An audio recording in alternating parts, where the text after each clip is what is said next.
Algo maravilloso de los salmos es que expresan el corazón del creyente. Expresan nuestras luchas, expresan nuestros sentimientos, nuestros pensamientos más profundos, nuestras más profundas necesidades. A veces cuando tú necesitas orar y expresar algo que te está perturbando, algo que te molesta, algo que te hace entrar en conflicto en tu fe, necesitas ir a los salmos. Y los salmos te van a dar palabras para decir eso que estás creyendo, eso que estás pensando, eso que se ha convertido en una lucha interna dentro de ti. Porque muchas veces venimos delante de Dios con oraciones así como muy retocadas. Oraciones como, sabes, no queremos ofender a Dios. Tampoco queremos mostrar que hay dudas en nuestro corazón o algún conflicto con sus decisiones y su voluntad. Pero vamos, seamos honestos, todos atravesamos por crisis de fe. Todos también atravesamos por momentos de dudas, ¿no es cierto? Todos atravesamos por confusión. Todos inclusive podemos, de alguna u otra manera, molestarnos con las cosas tal como vienen y el por qué Dios lo permite. Hoy entonces vamos a ir a un salmo, que es este Salmo 73, cuya autoría se le da a este director musical llamado Asaf. Y aunque este salmo en la Biblia no tiene nombre, algunos le han titulado a este salmo de la duda a la fe. De la duda a la fe. Y básicamente el salmo plantea uno de los asuntos más críticos para la fe en Dios. Es por qué la gente mala prospera.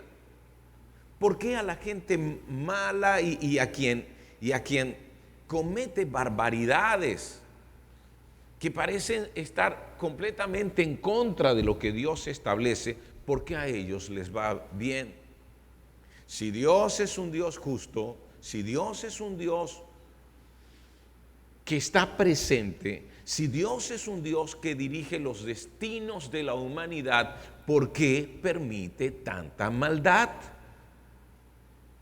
Y una cosa es que nos lo preguntemos filosóficamente, otra cosa es cuando eso te toca de cerca, otra cosa es cuando lo estás viendo tocando la puerta de tu casa, otra cosa es cuando lo vives como una injusticia que te rompe el corazón, que se lleva vidas, la vida de tus seres queridos, que roba la libertad de gente que tú consideras que es decente. Y yo voy a dar un ejemplo muy cercano en distancia y cercano en tiempo. Y es el ejemplo de Colombia. ¿Cuál ha sido el momento más crítico que Colombia vivió? El momento más crítico que Colombia vivió fue en los años 80. En los años 80. Cuando el narcotráfico se apoderó de Colombia. Cuando se convirtieron en algo así como un narcoestado. Y cuando un hombre ostentó todo el poder sobre la nación colombiana. Pablo Escobar Gaviria. Pablo Escobar dijo estas palabras: muchas veces yo soy como Dios, si digo que alguien tiene que morir, ese mismo día morirá. ¿Se imaginan eso? Piensen. Pablo Escobar comenzó como un traficante de productos, como alguien que trabajaba con mercancía contrabandeada. Y poco a poco, desde su región, comenzó a tener el control. Este era su dicho: ¿qué quieres recibir? ¿Plata o balas? Y así comenzó a extorsionar, Así comenzó a ganar terreno. Así comenzó a tener control sobre los cuerpos policiales, sobre los organismos de seguridad, sobre el ejército. Así comenzó a comprar las principales autoridades. Poco a poco cambió su negocio. Y cambió su negocio hacia la producción y distribución de cocaína. El negocio fue impresionante, de muchos miles de dólares al inicio, lo que luego se convirtió en muchos miles de millones de dólares. Era tan barato producir la cocaína y luego venderla. Fácilmente costaba $5, o mejor dicho, fácilmente costaba $50 producir un kilo de cocaína en Colombia, y fácilmente se vendía en 5,000 bolívares en las playas de Miami. $5,000, perdón, bolívares no, $5,000 en las playas de Miami. Así que era un negocio rentable y él seguía amasando más dinero y obteniendo más poder, controlando más gente. Imagínense, fue tanto el control que llegó a incluirse dentro de un partido político colombiano y llegó a ser diputado suplente de ese partido que es uno de los partidos más populares en Colombia. Así que siendo diputado suplente, el diputado principal, renunció. ¿Por qué creen que renunció? Era todo un plan. Y allí estaba él ostentando un curul en el Congreso de Colombia. Alguien entonces lo enfrentó. Para ese tiempo, ministro de Justicia, el señor Lara Bonilla. Y Lara Bonilla fue firme en decir, un narcotraficante no puede ser un diputado en nuestro Congreso. No puede ser de ninguna manera. ¿Saben cómo eso terminó? Él renunció, sí es cierto. Pablo Escobar se sintió completamente humillado frente a un hombre que, tomando la justicia, con toda legalidad, lo había enfrentado, lo amenazó y finalmente Lara Bonilla murió en un atentado y todo el mundo supo que quien lo mató fue Pablo Escobar. Así comenzó la guerra del narcotráfico contra el Estado colombiano.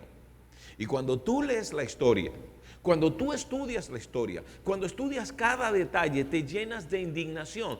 Piensen, a partir de ese momento comenzó a agilizarse el asunto de la deportación de los narcotraficantes para que fueran juzgados en suelo norteamericano donde traficaban la droga debido a sus delitos en suelo norteamericano. Y el presidente Gaviria, primero un candidato presidencial tomó la bandera de deportar a los narcotraficantes. Y este hombre fue asesinado y todo el mundo supo. ¿Sabían ustedes que llegó un momento donde en Colombia lo más riesgoso era ser policía o ser candidato a algún cargo político y hablar en contra del narcotráfico? Tenías tu sentencia de muerte asegurada. ¿Saben cuánto miedo? ¿Saben cuánta gente cayó? ¿Saben cuánta guardó silencio? ¿Saben cuántas cosas se permitieron? ¿Saben cuánta indignación? Por ejemplo, Pablo Escobar se propuso perseguir y asesinar al general que comandaba el grupo especial de búsqueda de narcotraficantes. ¿Y saben lo que hizo? Colocó una bomba una bomba inmensa, inmensa, en el edificio del DAS, que es como decir la DEA, pero colombiana. La bomba derrumbó el edificio y no solo eso, hizo un hueco inmenso en la tierra, solo para matar a un hombre. Asesinó a todos los que estaban en ese edificio. Sin embargo, créanmelo, mucha gente en Colombia veía y hasta ahora ve a Pablo Escobar como un Cristo. ¿Sabían eso? ¿Sabían que el día que Pablo Escobar fue finalmente ejecutado, perseguido y asesinado? Tú ves el reportaje, solo tienes que buscarlo en la internet. Y hay un hombre mayor que dice: hoy se ha cometido la misma injusticia que se cometió con Cristo. Y uno se pregunta, ¿cómo puede ser? Recuerda, una cosa es analizarlo filosóficamente. La pregunta filosófica, ¿cuál sería? ¿Por qué los malos prosperan? Esa sería la pregunta filosófica. Y recuerda, esa pregunta coloca la fe en Dios en un punto de duda, Pero una cosa es hacerte la pregunta filosóficamente, otra cosa es que tengas que enterrar a un ser querido. Otra cosa es que lo sientas de cerca, lo palpes de cerca, muy de cerca. Piensen en esto. Cuando Gaviria en su campaña dijo: vamos por la deportación, a pesar de que su antecesor había sido asesinado, valientemente dijo: vamos a hacerlo. Pablo Escobar colocó una bomba en un vuelo de Avianca donde se esperaba que Gaviria fuera, y el avión estalló en el aire. Murieron 117 personas. Comenzaron a colocarse bombas por todas partes. El terrorismo fue increíble. Se pagaban $500 por asesinar a un policía y 1,000 por asesinar a un oficial de la policía.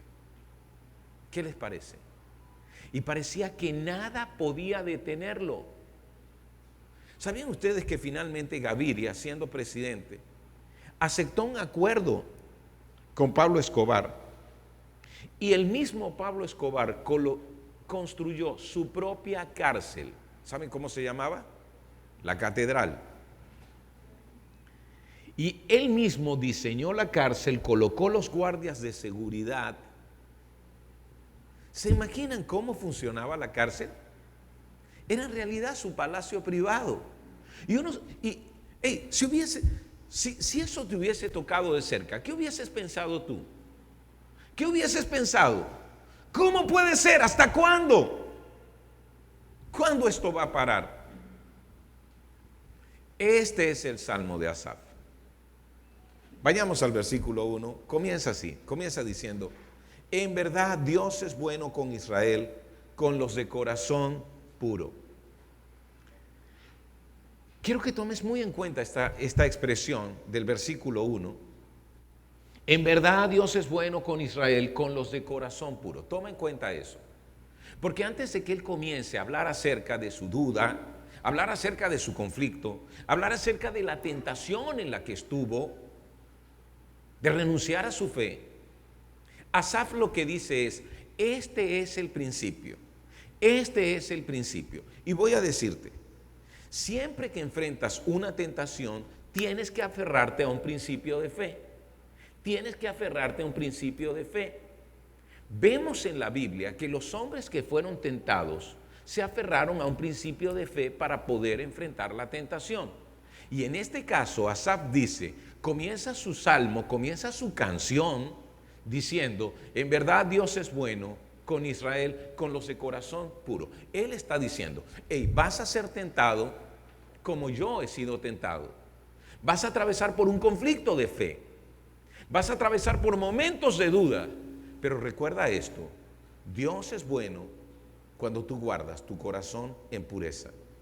Cuando tú decides alinear tu corazón con el corazón de Dios, Dios va a mostrarte su bondad. En algún momento vas a darte cuenta de que Él te ha mostrado su bondad. Luego entonces comienza diciendo, pero en cuanto a mí, casi perdí el equilibrio y mis pies resbalaron y estuve a punto de caer. Quiero que también tomes en cuenta esa expresión en cuanto a mí, porque el Salmo comienza diciendo en cuanto a mí y termina diciendo en cuanto a mí. Significa, voy a hablarles de mí. Voy a hablarles de algo que me ocurrió. Voy a hablarles de un asunto por el que pasé.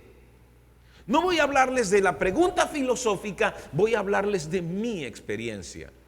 Y lo que dice es, casi perdí el equilibrio, mis pies resbalaron y estuve a punto de caer. Así es la tentación. Así es la tentación.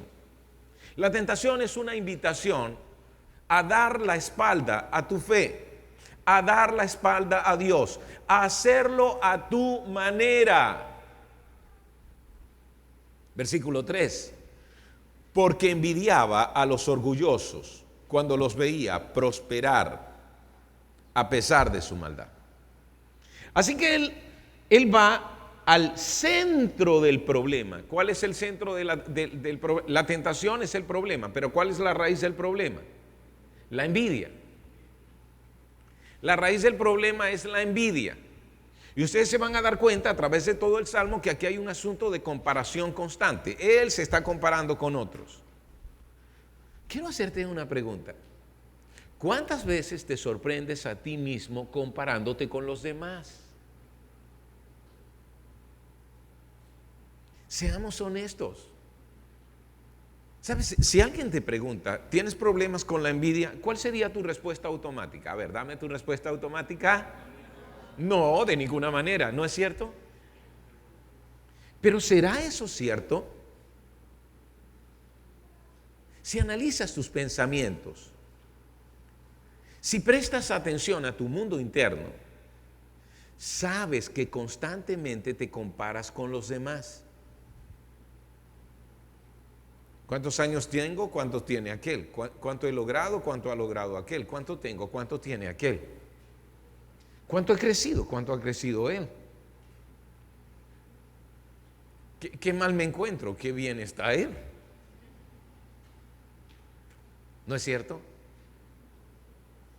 Él entonces dice, cuando veía prosperar a los orgullosos a pesar de su maldad. Hey, aquí está mi problema. Estoy comparándome con gente orgullosa, pero con gente que está prosperando a pesar de su maldad. Pensemos en esto, Colombia, años 80. El problema que comenzó a principios de los 80 tuvo su punto climático en 1993. Con la muerte de este hombre, de quien les he hablado. Pero cuando tú analizas el problema colombiano, la guerra en Colombia, murieron miles de personas, miles de personas. El Estado colombiano estuvo en jaque. ¿Sabes eso? En jaque. La mayoría de decisiones que se tomaron para beneficiar a los narcotraficantes, porque tenían control ya de todo. Y fue así, narcotraficantes con ayuda de militares llegaron a la política. Hay un país en América del Sur donde políticos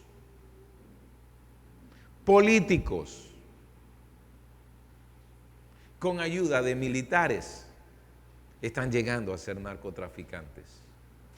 Y el resultado es el mismo. El resultado es el mismo. Pero recuerda cuál es el problema. La raíz del problema, ¿cuál es? Comenzamos a compararnos y comenzamos a ver. A cada pueblo donde voy, a cada ciudad donde voy, me dicen, ¿sabe esta casa? Ese fulano, ¿sabe lo que hace? ¿Cree usted que con su sueldo podría tener esa casa? Pero es un uniformado y mire cómo vive. Pero es un funcionario y mire cómo vive. El asunto es cuando comienzo a compararme, cuando la envidia toca mi corazón. Versículo 4, pareciera que viven sin problemas. Porque esa es la conclusión a la que uno llega.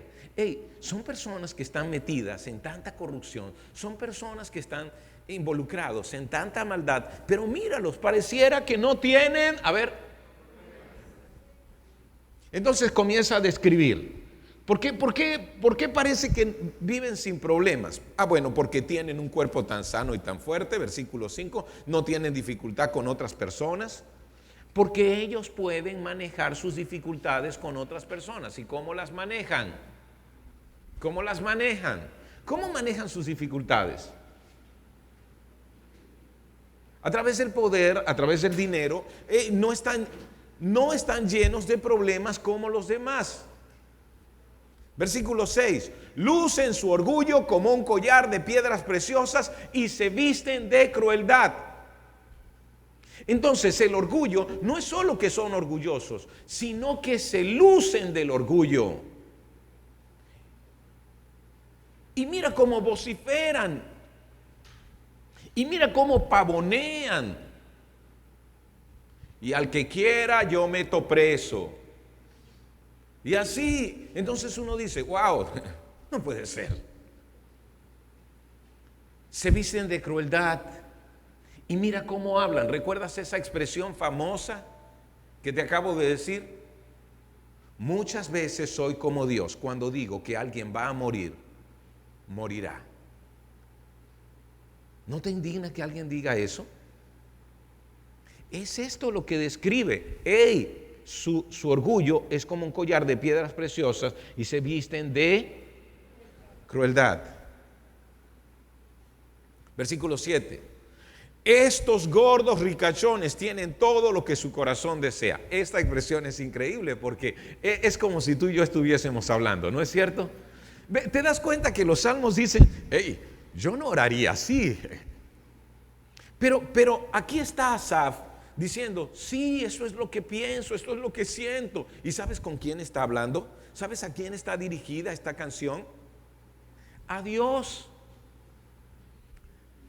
¿Alguna vez tú has hablado más o menos así de otra persona con quien te estás comparando y te sientes mal y la envidia te arrastra a decir, sí, se la dan de gran cosa? Versículo 8, se burlan y hablan solo maldades, en su orgullo procuran aplastar a otros. Mira cómo se burlan, cómo pueden decir eso. Uno de los problemas que estamos teniendo es el lenguaje soez de nuestras autoridades políticas. Y parece que nadie dice nada.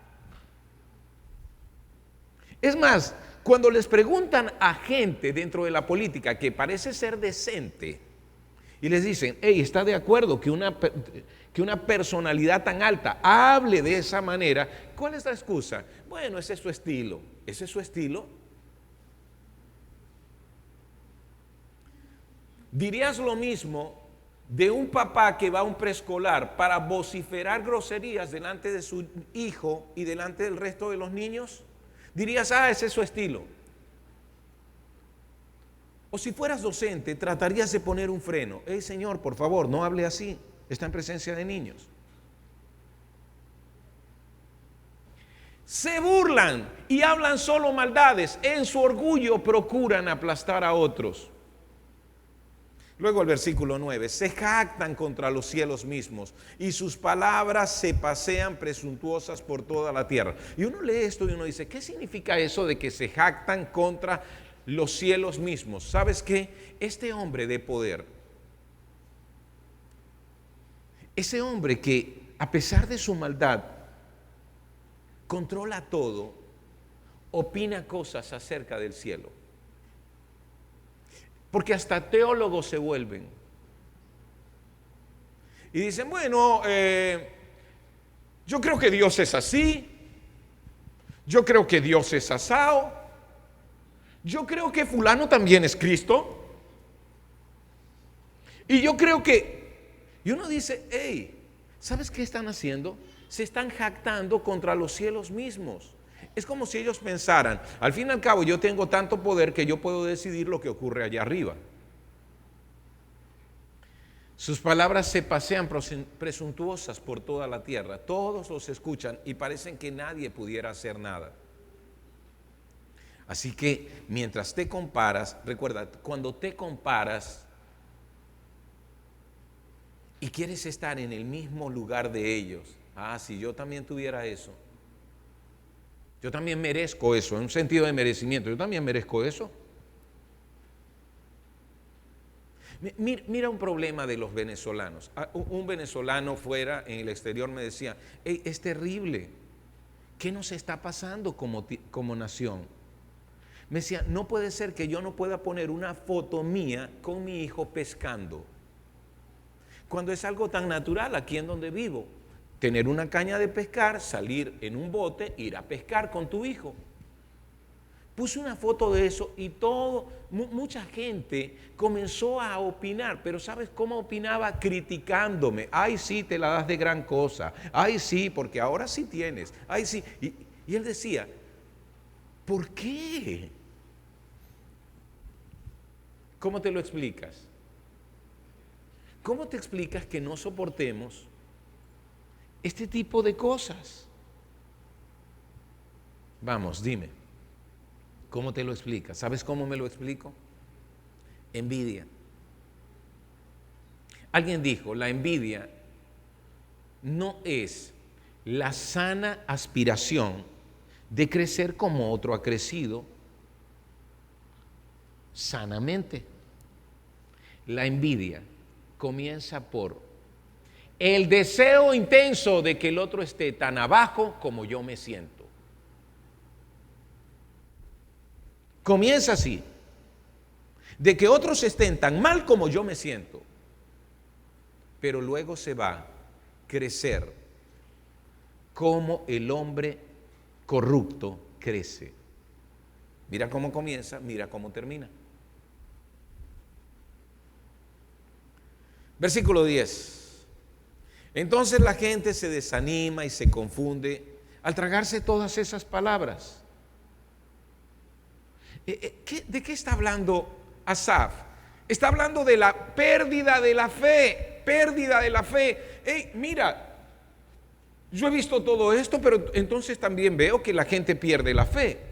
Y ya vas a ver cómo es que la gente pierde la fe y qué comienza a decir la gente. Versículo 12, mira lo que comienza a decir la gente. 11, versículo 11. ¿Y qué sabe Dios? Preguntan. ¿Acaso el Altísimo sabe lo que está pasando?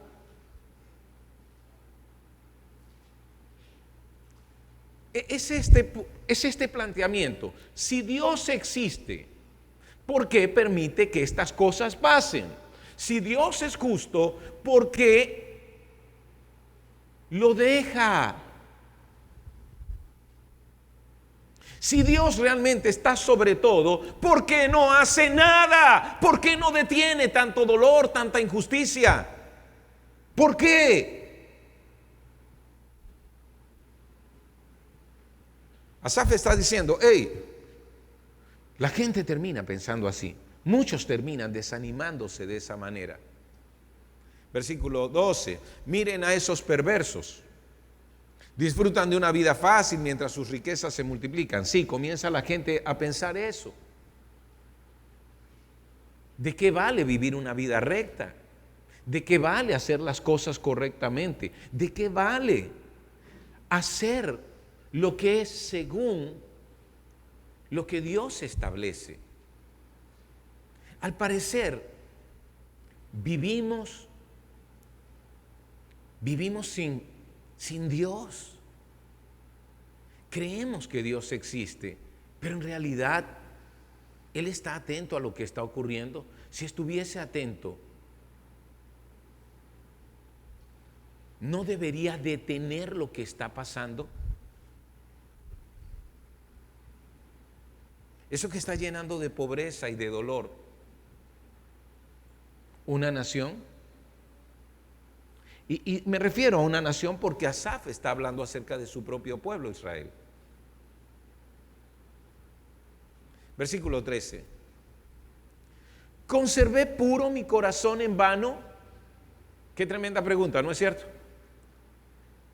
¿Conservé puro mi corazón en vano? Es decir, ¿de algo sirve que uno camine en integridad? ¿Me mantuve en inocencia sin ninguna razón? ¿Tiene algún sentido decir la verdad? ¿Tiene algún sentido hacer lo que es correcto? ¿Tiene algún sentido ser transparente, rendir cuentas? ¿Tiene algún sentido evitar la corrupción a toda costa? ¿Tiene algún sentido no pagar soborno? ¿Tiene algún sentido no aceptar la extorsión?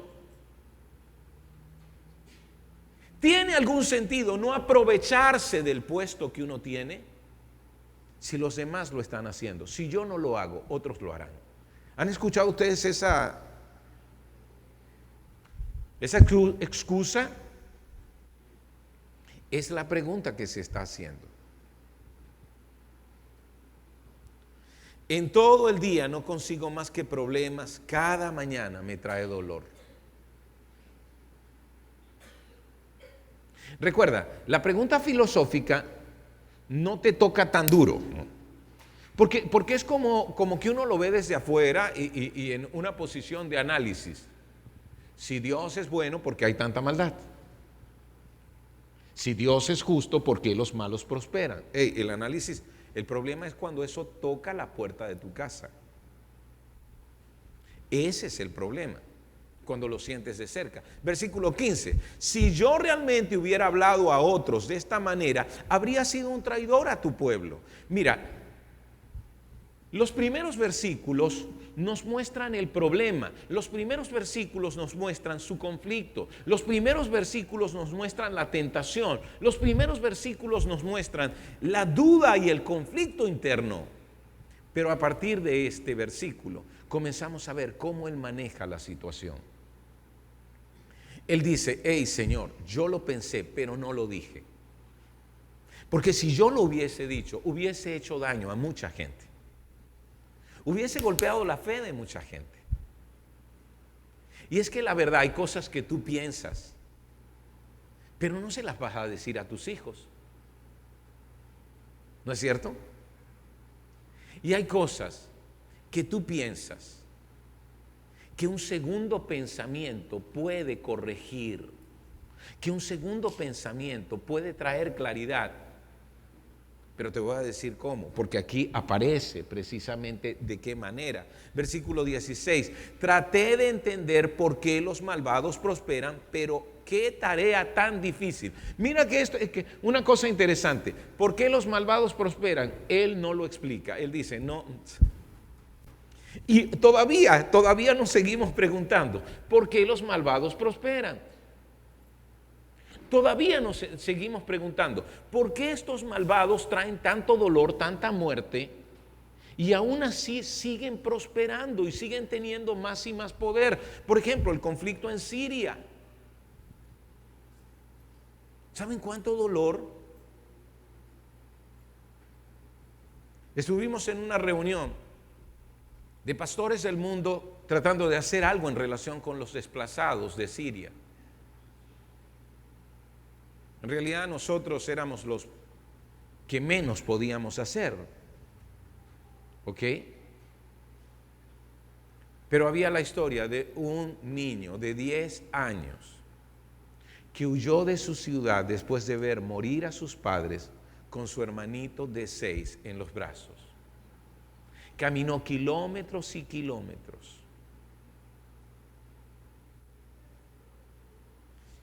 Y cuando tú oyes la historia, te conmueve, te rompe el corazón y tú dices, ¿cómo puede seguir pasando? Porque el reflejo de ese niño de 10 años es el reflejo de miles de niños.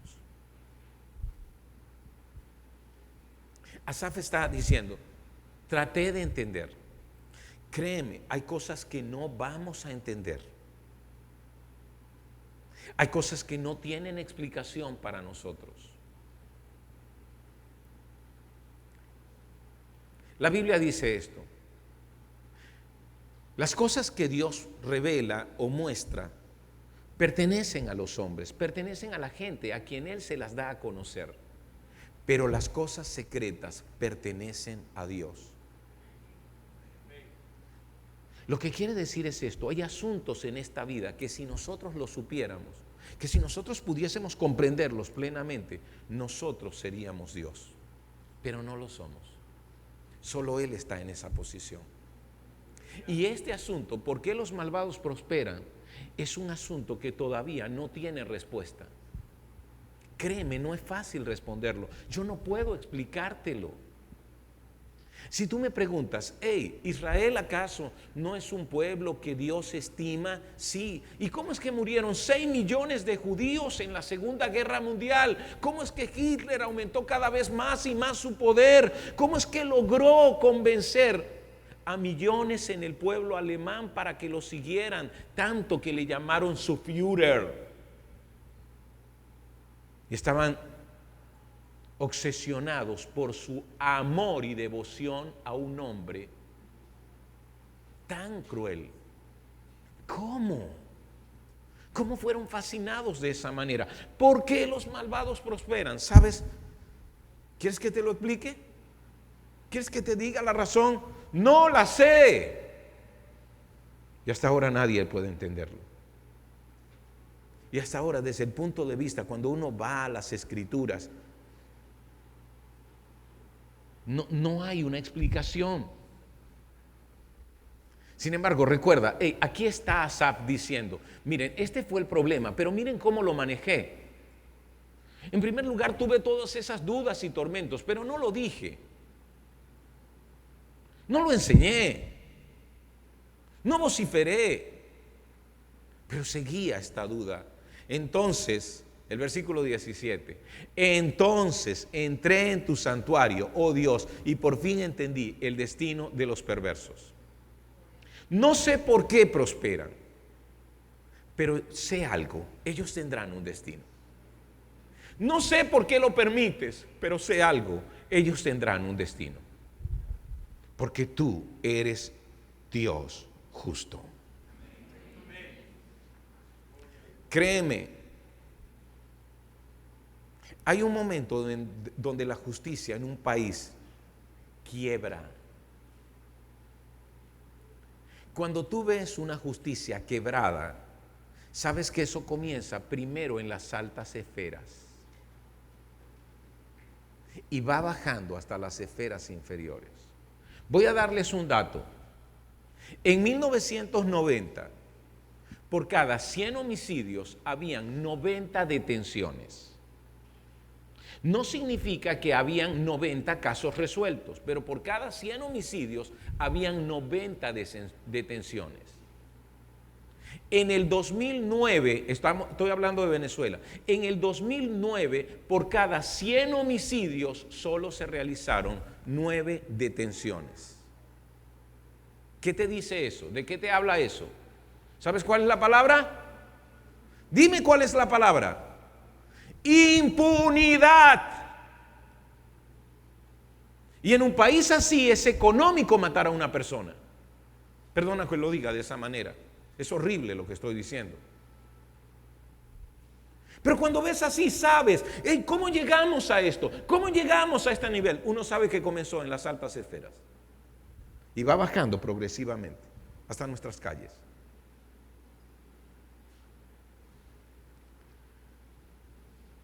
Pero él dice, entré en tu santuario. Cuando te sientas así, ve a solas con Dios. Cuando te sientas así, expresa tu frustración delante de Él.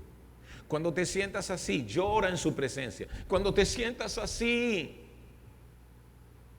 abrázalo por fe, recordando cómo comienza este salmo. Dios es bueno para los de corazón recto.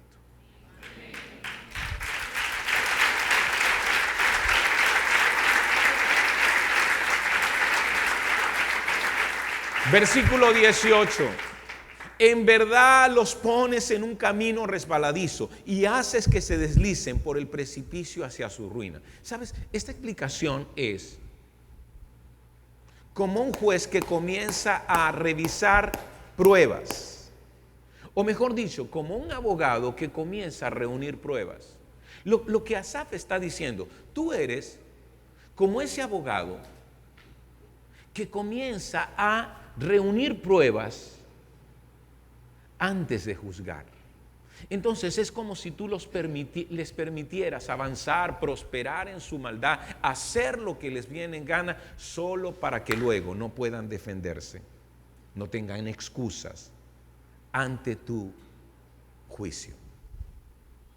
Versículo 19, al instante quedan destruidos, totalmente consumidos por los terrores. Miren la historia de los narcotraficantes.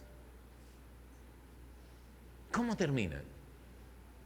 Yo recuerdo haber estado en Bogotá, escuchando la radio, y hablaba una mujer llorando y decía, ya, ¿hasta cuándo? Dejen de molestarnos, porque siguen persiguiéndonos con esto. Ya pasó. Mi familia está presa, muchos murieron. ¿Cómo es que no permiten que mis hijos tengan un lugar? ¿Saben quién hablaba? La hermana de Fabio Ochoa, uno de los que fue socio de Pablo Escobar. ¿Y sabes por qué hablaba así? Porque su hijo había regresado con títulos con honores de una universidad muy importante y no encontró trabajo ni en una sola empresa en Colombia, solo por firmar Ochoa y estar ligado a esa familia. Recuerda, no puedo entender por qué, pero sé que tú eres justo. Y mira lo que sigue diciendo. Cuando te levantes, oh Señor, te reirás de sus tontas ideas, como uno se ríe por la mañana de lo que soñó en la noche. ¿Te ha pasado eso? Que has contado un sueño y, mira lo que soñé ese. ¿Por qué te ríes? Dime, ¿por qué te ríes? Porque sabes que aunque eso, mientras lo soñabas, se sentía tan real, en realidad no era real. Lo que está diciendo es, esto que ellos viven no es real. Créeme, la vida va más allá del tiempo aquí. A veces estamos tan enfocados en lo presente que se nos olvida que lo eterno está por encima de lo presente. A veces estamos tan enfocados en lo material que se nos olvida que lo espiritual está por encima de lo material. Es lo que está diciendo. Y luego el versículo 21. Entonces me di cuenta que mi corazón se llenó de amargura y yo estaba destrozado por dentro. Qué bueno que lo reconoces. ¿Cuándo fue la última vez que le dijiste al Señor, Señor, sabes, estoy resentido, estoy enojado? ¿Cuándo fue la última vez que se lo dijiste? Mira, qué importante el modelo que los salmos nos dan. El modelo que los salmos nos dan es, vaya delante de Dios con toda honestidad. Sea usted mismo, no escondas nada. Dios te conoce. ¿Para qué vas a esconder si Dios te conoce? Solo que quiere que lo digas, porque cuando lo dices, Él podrá hacer algo contigo. Él podrá sanarte, Él podrá levantarte. Luego el versículo 22, fui tan necio e ignorante que debo haberte parecido un animal sin entendimiento. ¿Cuándo fue la última vez que le dijiste eso a Dios? Ay, Señor, yo soy un animal. Yo soy un burro paraguanero que abundan. No le dijiste eso, ¿verdad que no? ¿Sabes por qué? Porque a veces nuestras oraciones son rebuscadas. Tienen que ser honestas, tienen que ser sobre todo honestas. ¿Sabes por qué se compara con un animal sin entendimiento? Porque los animales no tienen conciencia del futuro. Porque los animales no tienen conciencia de lo que vendrá. Y es lo que Él está diciendo. Cuando entré en tu santuario me di cuenta del destino, me di cuenta de que la vida no termina aquí,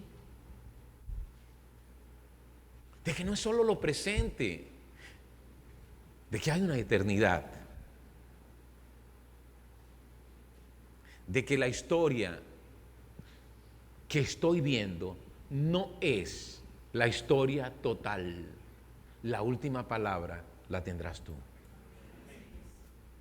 23, sin embargo, todavía te pertenezco. Me tomas de la mano derecha. Wow, ¿se dan cuenta ahora al despertar? ¿Recuerdan la lucha, el conflicto? ¿Cómo la manejé? Pero ahora viene el resultado. Miren el resultado. Después de haber manejado el conflicto de esta manera, ser honesto con Dios, venir delante de Él, pasar tiempo a solas con Él, desbordar su corazón, ahora el resultado es este. Todavía te pertenezco. Me tomas de la mano derecha. Yo sé que tú no me sueltas, tú estás conmigo. 24, me guías con tu consejo y me conduces a un destino glorioso. ¿A quién tengo en el cielo sino a ti? Te deseo más que a cualquier cosa en la tierra. ¿Saben? Esta expresión es una expresión gloriosa. Por eso este salmo es uno de los salmos de oro de la Biblia. Durante esta serie, el pastor se propuso escoger salmos dorados y escogió este. Y tú preguntas, ¿por qué escogió este? ¿Cómo es que es un salmo dorado? Aquí está, esta expresión hace de este salmo un salmo dorado. Esta expresión es una expresión maravillosa del corazón de alguien que decide depender de Dios. La pregunta, ¿a quién tengo en el cielo? Sino a ti. Cuando te sientas decaído, mira arriba y haz esta pregunta. Y luego, recuerda, yo te deseo, Dios. Sabes, yo deseo tu justicia, yo deseo tu intervención, pero sobre todo te deseo a ti. 26, puede fallarme la salud y debilitarse mi espíritu, pero Dios sigue siendo la fuerza de mi corazón. Él es mío para siempre. Y es lo que vemos en la vida de la gente de fe. Algo que yo admiro de los hombres de fe es que son como las águilas. ¿Saben cómo mueren las águilas? Cuando un águila está ya muy viejita, y sabe que va a morir, mire lo que hace. Ella todas las mañanas, las águilas son así, ellas necesitan, ¿saben? Ellas vuelan muy alto en vientos fríos y se dejan llevar por vientos fríos. Así que necesitan calor en sus alas. Por eso todas las mañanas ellas salen de su nido, de su cueva, y extienden las alas delante del sol. Yo no sé si vieron Birdman. Ese era el sentido, por eso Birdman necesitaba del sol. Esa comiquita como que era vieja, ¿no? Y ahí están las águilas delante del sol, hasta que sus alas se calientan y emprenden el vuelo. Cuando un águila va a morir, pareciera que supiera. Y ese día sale, extiende sus alas delante del sol y así muere.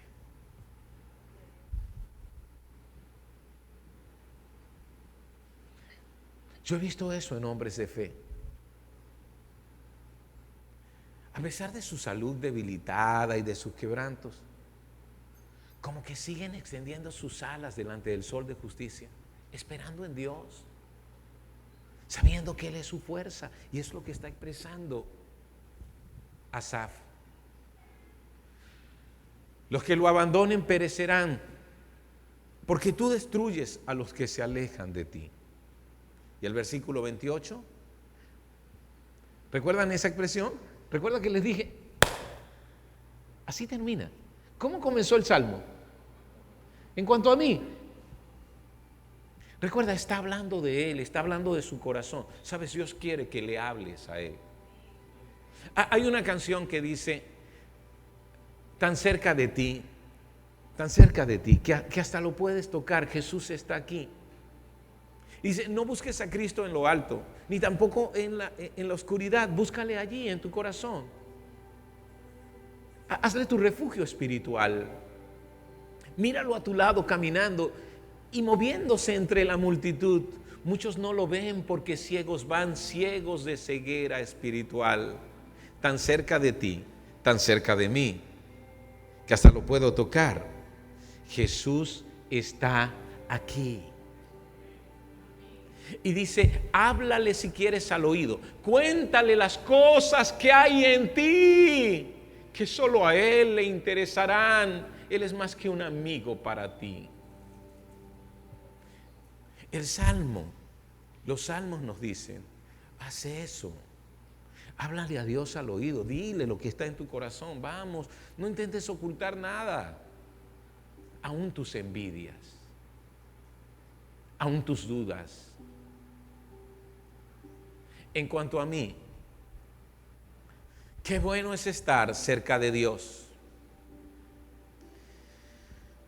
Dice al soberano Señor mi refugio, y a todos les contaré las maravillas que haces. Vamos a estar de pie, ven, vamos a estar de pie. Cierra tus ojos.